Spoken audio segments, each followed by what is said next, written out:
To remember munis and mortgage-backed securities and who they're backed by. Well, not really, but mortgage-backed securities is in the name. It's backed by mortgages. It's called a pass-through investment. I don't think there's memorization. I don't know, Rommel, what exam you're taking, but that would be important. On munis, that's going to be huge.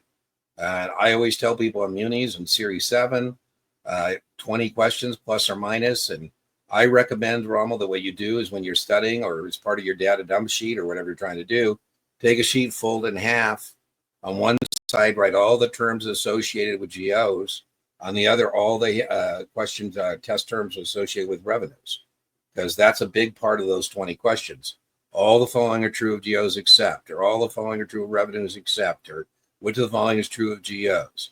Mortgage-backed securities, assuming you're taking a Series 7, is not as big a deal.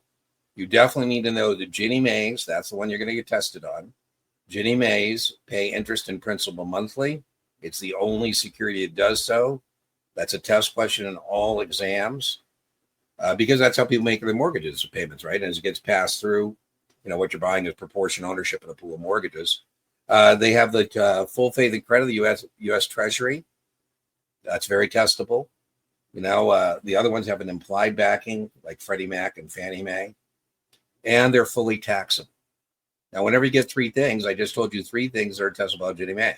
Pays interest and principal monthly. It has a full faith and credit of the U.S. Treasury, nothing better in terms of credit quality than that, and is fully taxable. They love the except. All the following are true of Ginnie Mae's except.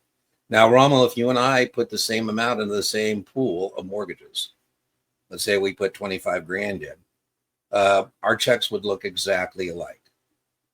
Boring. That our checks look exactly alike.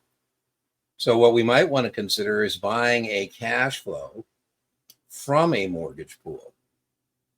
Not proportion up in the pool of mortgages, but a cash flow from that mortgage pool.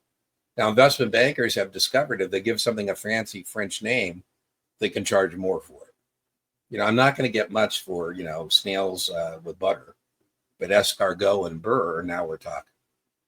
I talking to a French chef of mine, and I said, what's the difference between a casserole and a cassoulet? It goes about $20. Right? The French word for slice is tranche. So that's a little more fun now because now we carve up the mortgage pool, Rommel, into various cascading cash flows called tranches. And now we can pick what kind of risk you want. Do you want to go at the front of the line and have less risk? Those are called planned amortization classes. Test question for 7, more predictability and lower risk.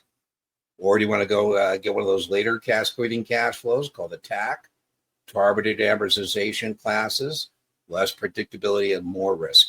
So I don't think that's much of a memory work. I think munis are certainly way, way more important, assuming that you're taking a 7. So go back into the chat if you want to tell me what exam you're taking. That discussion was based on taking a Series 7.